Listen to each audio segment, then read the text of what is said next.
Olá, turma. A aula dessa semana é sobre poluição do solo. A aula está estruturada da seguinte maneira: 1. As principais características do solo. 2. O conceito de degradação do solo e alguns de seus exemplos. 3. O conceito de poluição do solo, mais especificamente contaminação do solo. E 4. Uma abordagem geral dos principais processos que envolvem o gerenciamento de áreas contaminadas. O que é o solo? Quais as suas principais características? Basicamente, podemos definir solo como a camada superficial que envolve toda a crosta terrestre. Sua composição é bastante diversificada. Apresenta rocha em desagregação, matéria orgânica em decomposição, ar, água e substâncias químicas em dissolução. Os principais fatores determinantes de suas características são o clima,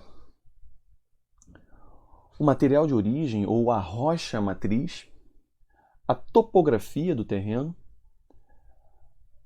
a biota e o tempo. O solo também pode ser classificado de acordo com as suas camadas ou horizontes. No horizonte mais superior, ou horizonte A0, verifica-se a predominância de matéria orgânica, um dos fatores determinantes para a sua fertilidade. O horizonte A, logo abaixo, apresenta uma camada mineral mais matéria orgânica, basicamente na forma de raízes, micro-organismos, insetos, etc. Já no horizonte B, diminui-se a presença de matéria orgânica e no horizonte C verifica-se matéria mineral não consolidada com pouca ação biológica, uma constituição muito próxima à de sua rocha matriz. O conceito de degradação do solo tem a ver com alterações físicas ou químicas que diminuem a sua qualidade. Entre as alterações físicas temos queimadas, erosão, impermeabilização, escavações, aterros, mudanças na estrutura causadas por atividades agropecuárias, como aragem e compactação. Já as alterações químicas envolvem a fertilização artificial, a salinização, a aplicação de pesticidas ou agrotóxicos, a disposição de resíduos sólidos e líquidos. Isso porque o solo por muito tempo foi tido como um recipiente natural de resíduos gerados. A erosão constitui um processo natural de desagregação e remoção das partículas do solo, basicamente pela ação da água, a erosão hídrica, e pela ação do vento, a erosão eólica. No entanto, ações antrópicas tendem a intensificar esse processo. Isso ocorre pelo manejo inadequado do solo, da água e da vegetação. Alguns fatores associados à erosão. A cobertura vegetal funciona como uma espécie de proteção do solo à ação dos agentes erosivos. A sua remoção, portanto, o torna mais vulnerável a esses processos. As chuvas tendem a intensificar o processo de erosão também. Alguns tipos de solo são mais vulneráveis à erosão do que outros. A topografia do terreno também influencia. Quanto maior a declividade, maior também a suscetibilidade à erosão. Por fim, vale destacar que as ações antrópicas tendem a intensificar a vulnerabilidade dos solos à erosão, especialmente por conta da remoção da camada superficial, a camada onde se verifica a presença da cobertura vegetal. As consequências são redução da fertilidade, o assoreamento, a formação de vossorocas, entre outras. Aqui algumas imagens exemplificando os processos erosivos, tanto por conta da ação das águas, do vento e a formação de vossorocas. Outro processo de degradação muito comum é a salinização, que pode ocorrer de forma natural ou, em especial, como consequência de processos de irrigação mal planejados, mal operados. O solo acaba por tornar-se impróprio para práticas agrícolas por conta do acúmulo de sais minerais. No caso extremo, isso pode gerar a desertificação. Algumas medidas corretivas que devem ser implementadas: a redução da evaporação e o aumento da infiltração da água. Um sistema de drenagem bem planejado e bem operado também é importante no caso da irrigação. Aqui alguns exemplos visuais do processo de salinização em curso. Agora a gente vai falar especificamente de poluição do solo, que refere-se basicamente à presença de substâncias que alteram negativamente sua qualidade, com impactos para a vegetação e a água subterrânea.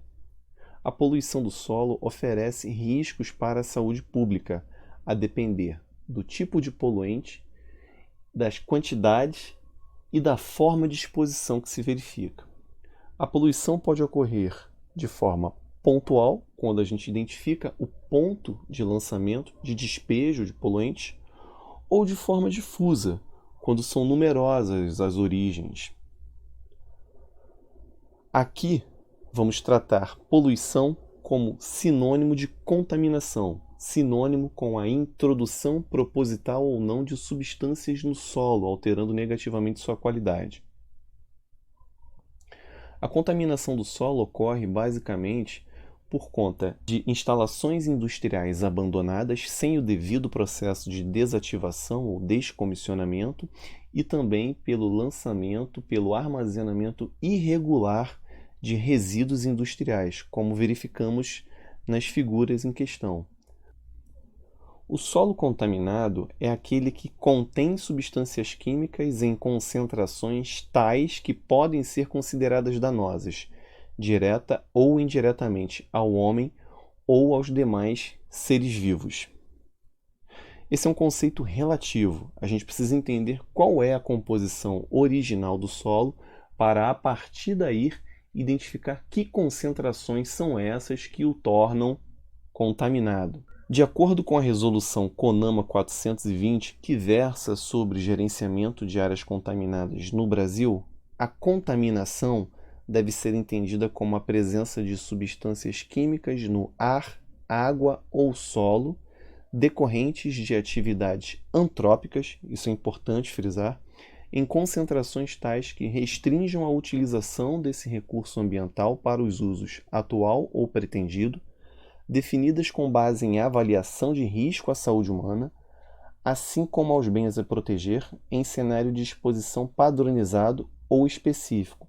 Então aqui a gente destaca que como causa a gente verifica atividades antrópicas e que a noção de perigo está relacionada aos processos de avaliação de risco à saúde.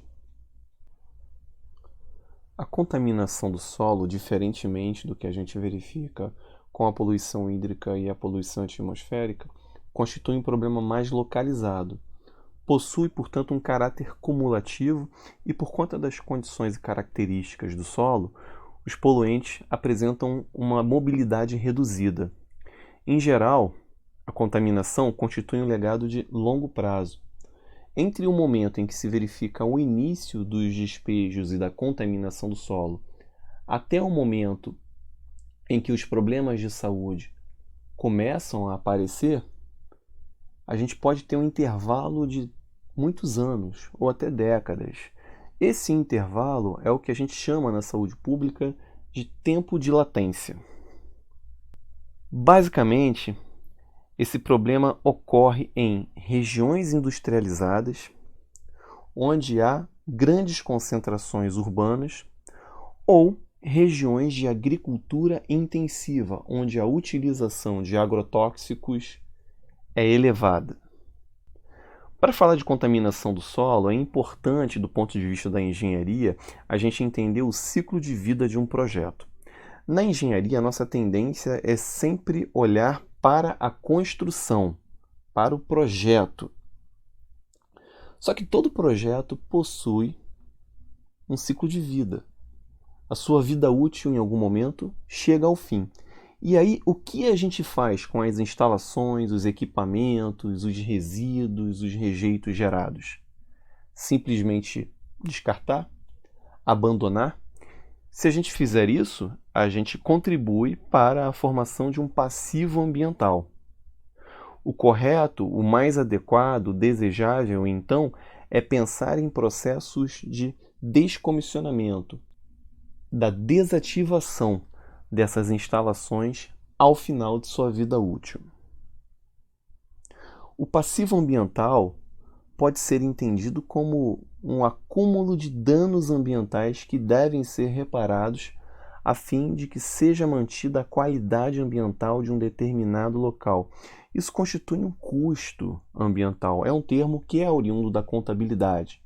No nosso caso, passivo ambiental também pode ser entendido como sinônimo de áreas contaminadas, justamente porque é um problema a ser gerenciado a médio e longo prazo. E aí, além de falar do ciclo de vida de um projeto, é importante também pensar na dinâmica industrial.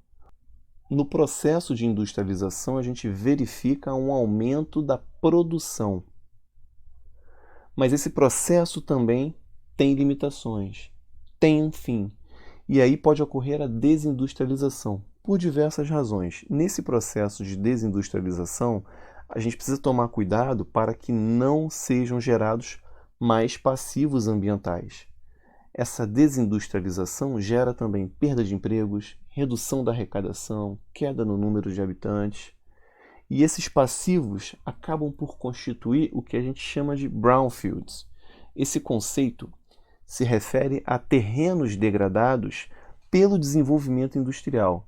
Eventualmente, podem estar contaminados.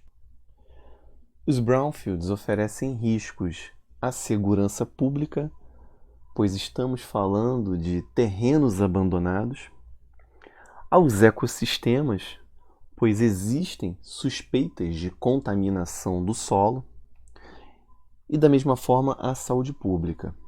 Mas é interessante destacar também que os brownfields são terrenos localizados em regiões dotadas de uma certa infraestrutura de transporte e acesso à energia. Do ponto de vista econômico e urbano, é interessante pensar em estratégias que possam requalificar esses terrenos, reabilitar esses terrenos a novos usos com segurança, a fim de evitar que novas atividades industriais migrem para áreas não exploradas. Então, o processo de gerenciamento de áreas contaminadas deve orientar políticas públicas para a requalificação dos brownfields. Bom, mas por que um projeto tem o fim de sua vida útil? São vários os motivos. A obsolescência é um deles, o fechamento, por diversas razões, a necessidade de relocalização, eventualmente uma determinada localidade se torna mais atrativa do ponto de vista econômico para aquele tipo de produção, seja pela oferta de mão de obra qualificada, seja pela oferta de insumos, seja por conta de uma legislação mais atraente. O processo de falência econômica também pode acarretar no fim da vida útil de um projeto e exigências ambientais mais rigorosas.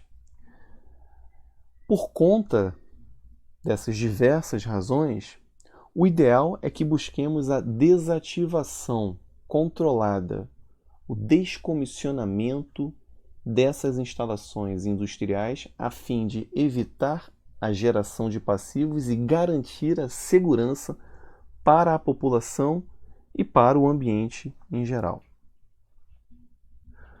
Essa desativação deve acontecer de forma ordenada, metódica e cuidadosa para não intensificar a degradação industrial. Luiz Henrique Sanches, um professor destacado da USP, muito famoso na área de avaliação de impactos ambientais e também sobre gerenciamento de áreas contaminadas, escreveu um livro cujo título é justamente Desengenharia.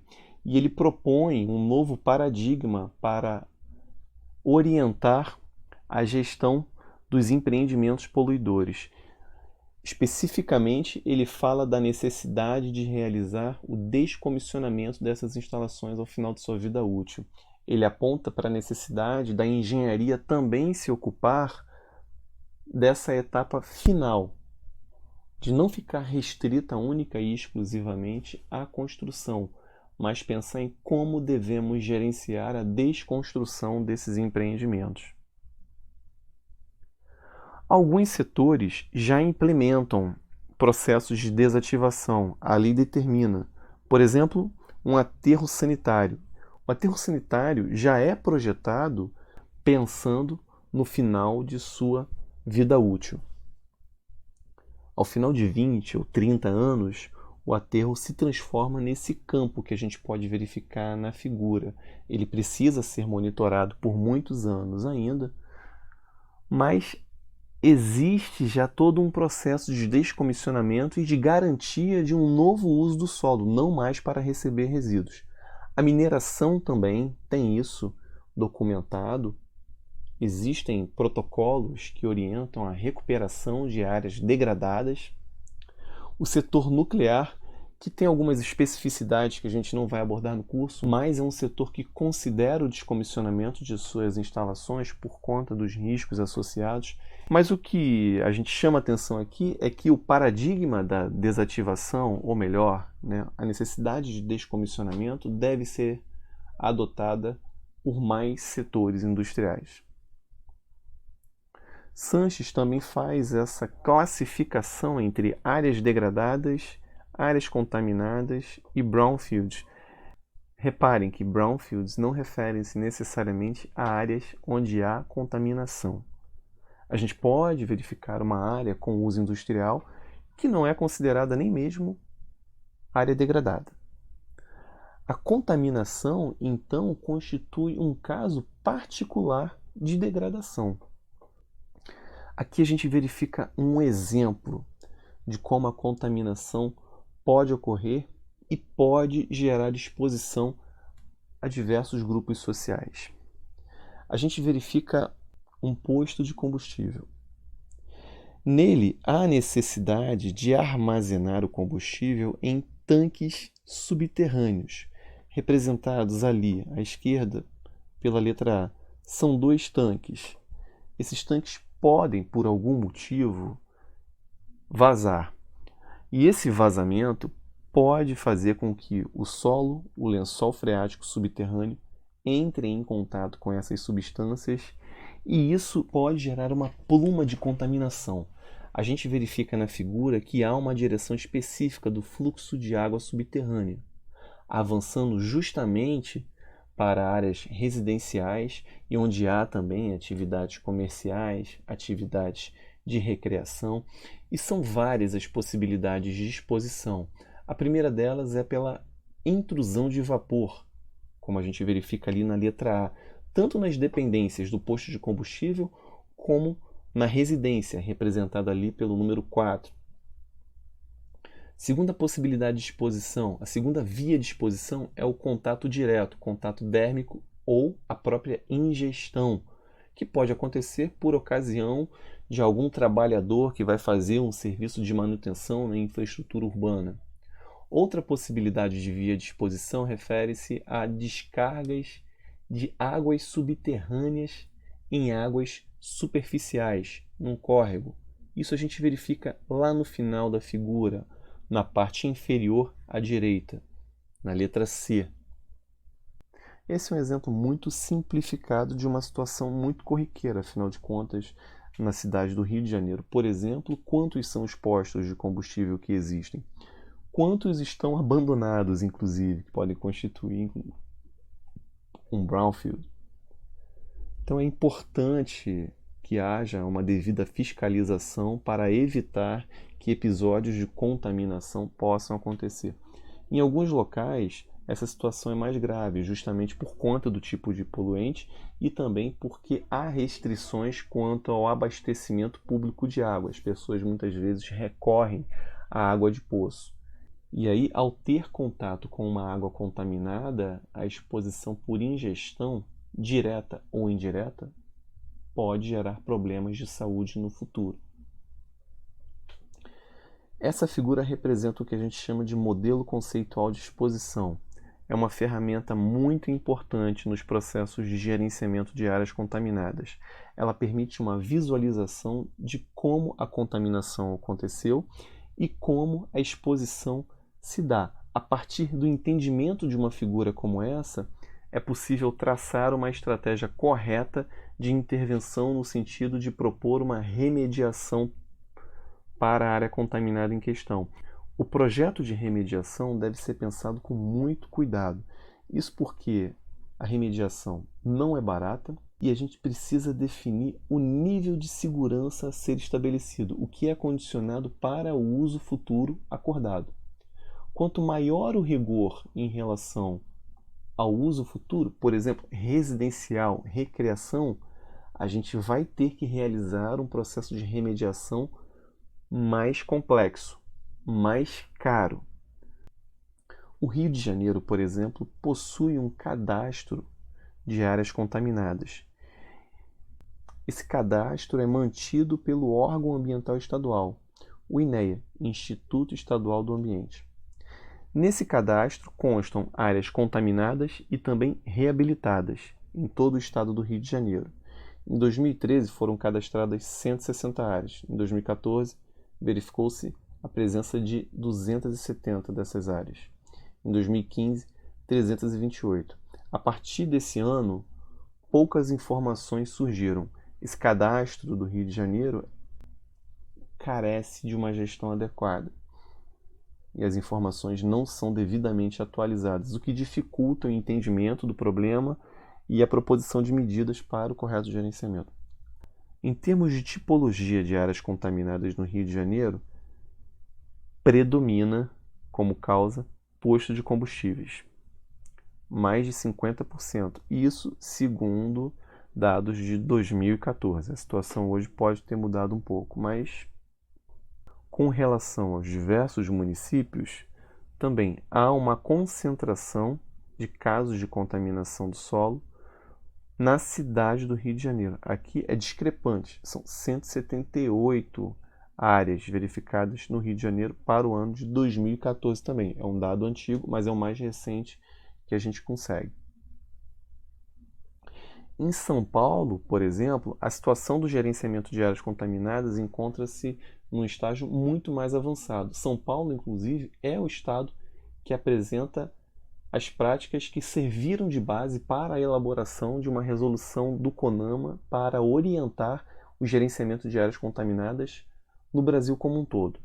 Desde o final dos anos 90, São Paulo, em parceria com uma agência alemã, vem desenvolvendo procedimentos padronizados para o gerenciamento de áreas contaminadas, muito em função também do processo de industrialização ter acontecido de forma mais intensa e também as consequências nefastas do ponto de vista ambiental desse processo, ou seja, a geração de passivos ambientais. Mas esse esforço ele deu resultados. Hoje, por exemplo, a gente verifica, com base nos dados mais recentes, de dezembro de 2019, a existência de um total de 6.285 áreas contaminadas. Muito maior do que o que a gente verificou no cadastro do Rio de Janeiro. Só a cidade de São Paulo apresenta mais de 2.300 dessas áreas.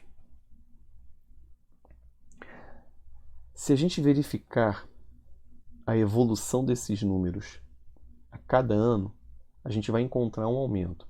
Isso se deve também pela melhora em termos dos processos e mecanismos de detecção e de registro de áreas contaminadas, suspeitas de contaminação ou com um elevado potencial de contaminação. Um problema que deve ser levado em consideração sempre ao falar de gerenciamento de áreas contaminadas refere-se aos riscos à saúde pública e aos ecossistemas também. Esses riscos, em geral, manifestam-se no futuro, de forma não espetacular, por meio do aumento da incidência de doenças ou de novos casos de doenças ou da concentração de substâncias tóxicas no meio. A exposição que se verifica, em geral, é passiva, crônica, em baixas doses, durante um período longo, anos ou mesmo décadas. Do ponto de vista da gestão ambiental, a gente deve entender a contaminação do solo e abordar esse problema da seguinte maneira: identificando as atividades que apresentam um potencial de gerar a contaminação, são as áreas potencialmente contaminadas. A partir do momento em que algumas dessas áreas apresentam acidentes, situações críticas operacionais, com vazamentos ou alguma irregularidade técnica, a gente pode entender que há uma suspeita de contaminação. Essa suspeita precisa ser verificada, ou seja, essa área suspeita precisa ser devidamente investigada de maneira a confirmar ou não a presença de contaminação. Confirmando a contaminação, ela passa a ser considerada de fato contaminada. Vamos exemplificar aqui. Uma área onde a gente verifica uma instalação como um posto de combustível. Não necessariamente é uma área contaminada, mas existe um potencial de contaminação por conta da atividade que é desenvolvida. Então a gente pode dizer que todo local onde há um posto de combustível é uma área potencialmente contaminada. Ela passa a ser uma área suspeita de contaminação quando a gente identifica algum vazamento, por exemplo. Não significa necessariamente que a área está contaminada. Há um sistema de contenção que pode isolar o poluente, evitando que ele entre em contato com o solo, com o lençol freático, etc. Se a gente identificar que esse vazamento aconteceu, que ele não foi contido e que ele atingiu o solo, aí sim a gente investiga, comprova e classifica como área contaminada. Do ponto de vista da saúde, como já falamos, poluição do solo, subsolo e águas subterrâneas amplificam as vias de exposição. A dispersão de poluentes acontece não necessariamente somente no solo e subsolo, mas também no ar e nas águas. Então a gente tem como vias de exposição o contato dérmico, a inalação e também a ingestão. Os efeitos à saúde que demoram a ocorrer dependem de o órgão que foi exposto, o tempo de exposição ao contaminante, o tipo de contaminante e a dose recebida. Em geral, quanto maior o tempo de exposição, maior o risco de desenvolver um agravo à saúde. Quanto maior a dose recebida, também maior o risco de desenvolver um agravo à saúde. Que agravos são esses? Câncer, por exemplo, e outras disfunções. Um exemplo paradigmático de contaminação de solo é o caso de Love Canal, nos Estados Unidos. Esse caso ele é relevante porque permitiu a consolidação de um dispositivo legal que passou a orientar o gerenciamento de áreas contaminadas em todo o território americano. Nos anos 20, uma empresa química comprou uma área para depósito de resíduos industriais diversos. Entre os anos de 1942 e 1953, ou seja, aproximadamente 10, 11 anos, foram enterrados cerca de 20 mil toneladas de resíduos. Entre esses resíduos, tínhamos DDT, solventes, metais pesados, todas substâncias que têm um potencial de gerar agravos, um potencial carcinogênico, inclusive.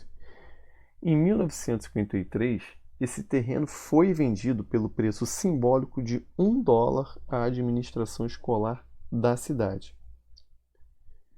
que construiu um centro escolar. Nos anos 70, a população local começou a verificar um aumento na ocorrência de problemas de saúde, como leucemia, doenças respiratórias, abortos espontâneos, malformações congênitas. Isso gerou uma forte mobilização popular em busca de respostas que não eram respondidas pelas autoridades.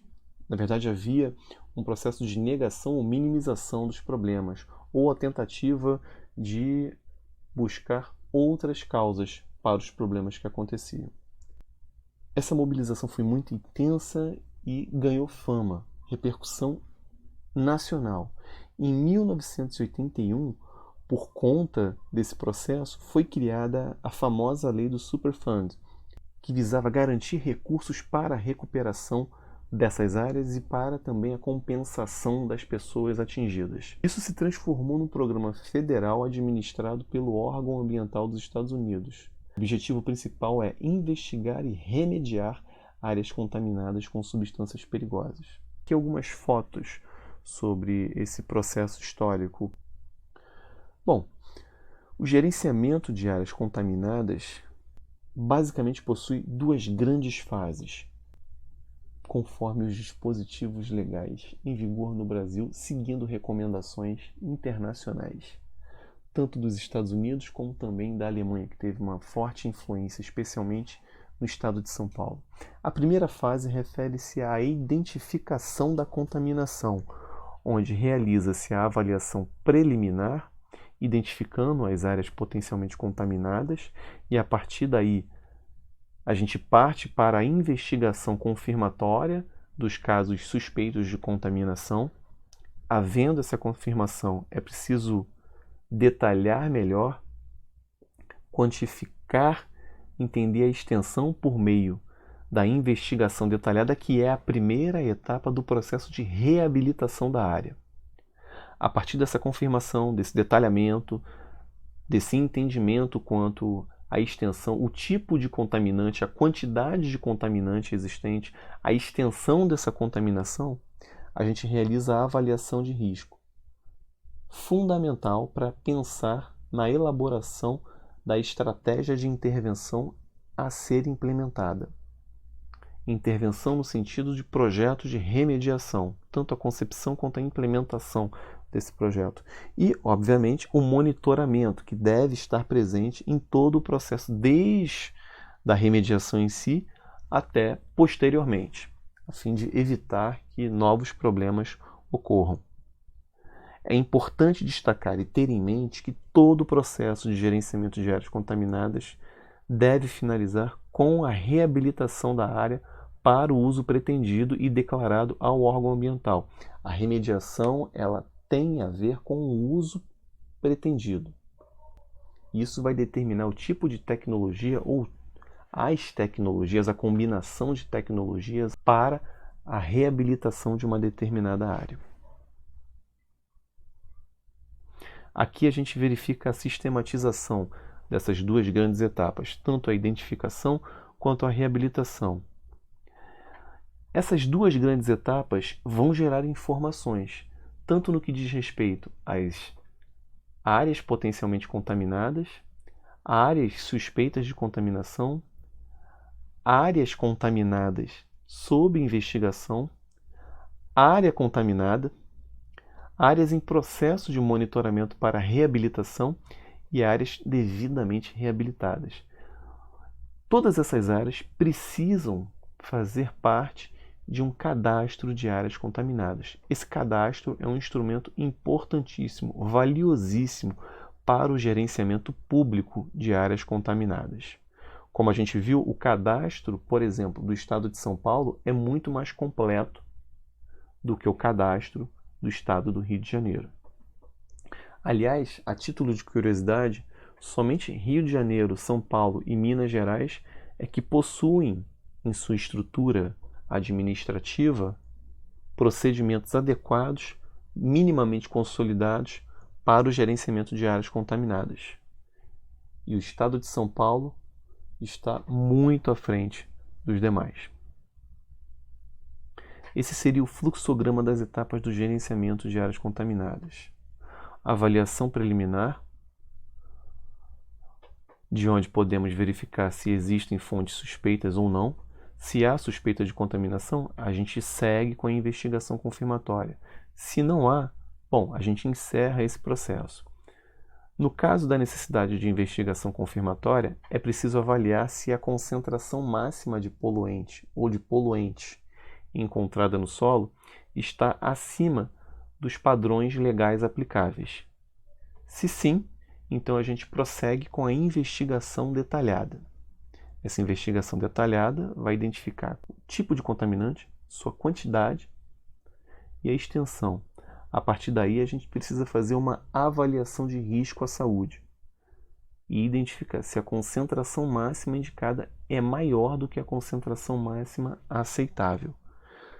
Se sim, então a gente precisa elaborar um plano de intervenção e dar seguimento ao processo de gerenciamento de áreas contaminadas com o intuito de obter a reabilitação.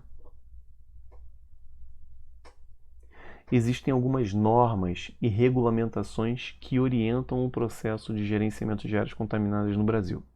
No âmbito federal, a Resolução CONAMA 420, do ano de 2009, apresenta as diretrizes para o gerenciamento ambiental dessas áreas.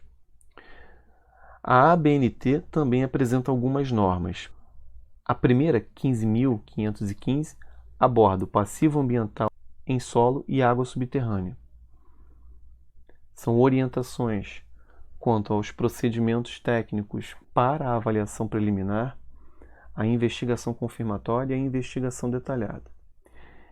E a norma 16.209 foca na avaliação de risco à saúde humana para o gerenciamento dessas áreas. Bom, era isso que eu tinha para abordar hoje. Recomendo que leiam o material complementar e, em caso de dúvidas, por favor, entrem em contato. Muito obrigado e até a próxima aula.